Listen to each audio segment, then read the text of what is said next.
Hello everyone, welcome back to another video of ലിറ്റ്യൂർ academy. അങ്ങനെ ഈ വർഷത്തെ രണ്ടാമത്തെ സെറ്റ് എക്സാം കഴിഞ്ഞിട്ടുണ്ട്. സെറ്റ് എക്സാമിൻ്റെ ഇംഗ്ലീഷ് പേപ്പറിൻ്റെ അനാലിസിസാണ് നമ്മളിവിടെ ഉദ്ദേശിക്കുന്നത്. അനാലിസിസ് എന്ന് പറയുമ്പോൾ ഡീറ്റെയിൽ ആയിട്ടുള്ളൊരു അനാലിസിസ് അല്ല, ഓരോ ക്വസ്റ്റിനും പ്രത്യേകം സെലക്ട് ചെയ്ത് അതിൻ്റെ ഓപ്ഷൻസും ആൻസറും ഒക്കെ പറയുന്ന, ബാക്ക്ഗ്രൗണ്ട് അടക്കമുള്ള വിവരങ്ങൾ പറയുന്ന ഡീറ്റെയിൽ ആയിട്ടുള്ള അനാലിസിസ് ഞങ്ങൾ പിന്നീട് ഇതേ ചാനലിൽ നിങ്ങൾക്ക് കാണാൻ സാധിക്കും.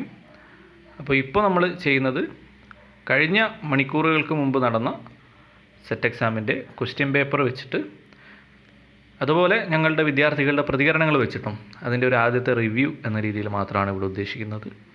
അപ്പോൾ നമ്മൾ മനസ്സിലാക്കിയിടത്തോളം എളുപ്പമായിട്ടുള്ള, അത്യാവശ്യം പഠിച്ച് പോയ ആളുകൾക്ക് സ്കോർ ചെയ്യാൻ പറ്റുന്ന രീതിയിലുള്ള ഒരു ക്വസ്റ്റ്യൻ പേപ്പറാണ് ഇന്നലെ നടന്ന എക്സാമിലുള്ളത്.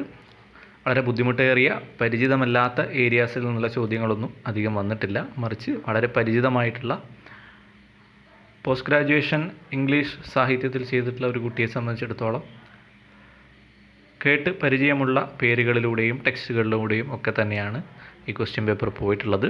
ബ്രിട്ടീഷ് ലിറ്ററേച്ചറിൽ നിന്ന് ഒരുപാടേറെ ക്വസ്റ്റ്യൻസ് ഉണ്ടായിരുന്നു. അതിൽ തന്നെ ചോസർ, സ്പെൻസർ, സിഡ്നി തുടങ്ങിയ വളരെ പ്രധാനപ്പെട്ട, അല്ലെങ്കിൽ ഇംഗ്ലീഷ് ലിറ്ററേച്ചറിൽ നമ്മൾ ബ്രിട്ടീഷ് ലിറ്ററേച്ചർ പഠിക്കുമ്പോൾ എടുത്തു പറയുന്ന പേരുകളൊക്കെ തന്നെയാണ്.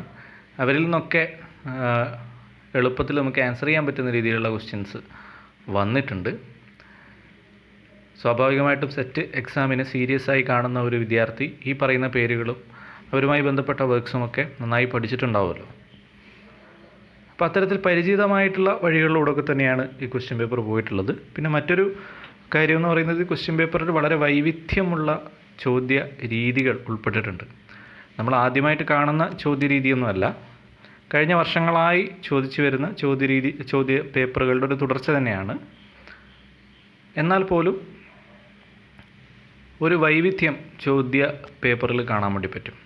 മുമ്പ് ഉപയോഗിച്ചിട്ടുള്ളതാണെങ്കിലും ഇത്രയും വൈവിധ്യമാർന്ന രീതിയിലുള്ള ചോദ്യങ്ങൾ ഒന്നിച്ചു വന്ന പേപ്പർ അപൂർവമായിട്ട് ഉണ്ടാവാറുള്ളൂ.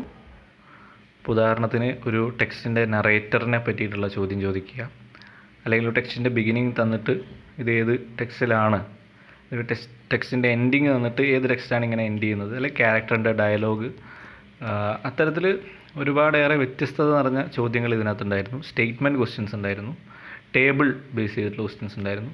പിന്നെ മറ്റൊരു സംഗതി എടുത്തു പറയേണ്ടത്, വർഷങ്ങൾ ബേസ് ചെയ്തിട്ട് കുറച്ചേറെ ചോദ്യങ്ങൾ വന്നിട്ടുണ്ട്. ആ രീതിയിൽ ഫോക്കസ് ചെയ്യാത്ത വിദ്യാർത്ഥികളെ സംബന്ധിച്ചിടത്തോളം അത് കുറച്ച് ബുദ്ധിമുട്ടായിരുന്നിരിക്കണം. ഇംഗ്ലീഷ് ലാംഗ്വേജ് ടീച്ചിങ്ങുമായി ബന്ധപ്പെട്ട് ചോദിക്കുകയാണെങ്കിൽ അത്രയേറെ ബുദ്ധിമുട്ടുള്ള ചോദ്യങ്ങളൊന്നും അല്ല ചോദിച്ചത്. അത്യാവശ്യം പഠിച്ചിട്ട് പോയവർക്ക് ഉത്തരം എഴുതാൻ പറ്റുന്ന രീതിയിലുള്ള ചോദ്യങ്ങളെ ഉണ്ടായിട്ടുള്ളൂ. അപ്പോൾ അങ്ങനെ മൊത്തത്തിൽ നമ്മൾ വിദ്യാർത്ഥികളുടെ പ്രതികരണത്തിൽ നിന്നും ഇതേ രീതിയിൽ തന്നെ നമുക്ക് ക്വസ്റ്റ്യൻ പേപ്പർ കാണുമ്പോൾ തോന്നുന്ന ഒരു ഇംപ്രഷൻ തന്നെയാണ് നമുക്ക് കിട്ടിയിട്ടുള്ളത്. വിദ്യാർത്ഥികൾ അത്യാവശ്യം പഠിച്ചു പോയവർക്ക് എഴുതാൻ പറ്റിയിട്ടുണ്ട്.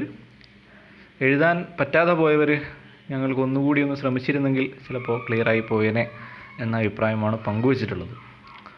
അപ്പോൾ ഇതാണ് നമ്മുടെ ആദ്യത്തെ റിവ്യൂ. ഇംഗ്ലീഷ് പേപ്പറിൻ്റെ റിവ്യൂ ആണ്.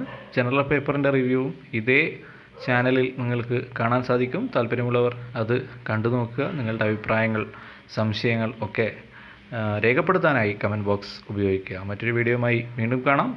Thank you for watching.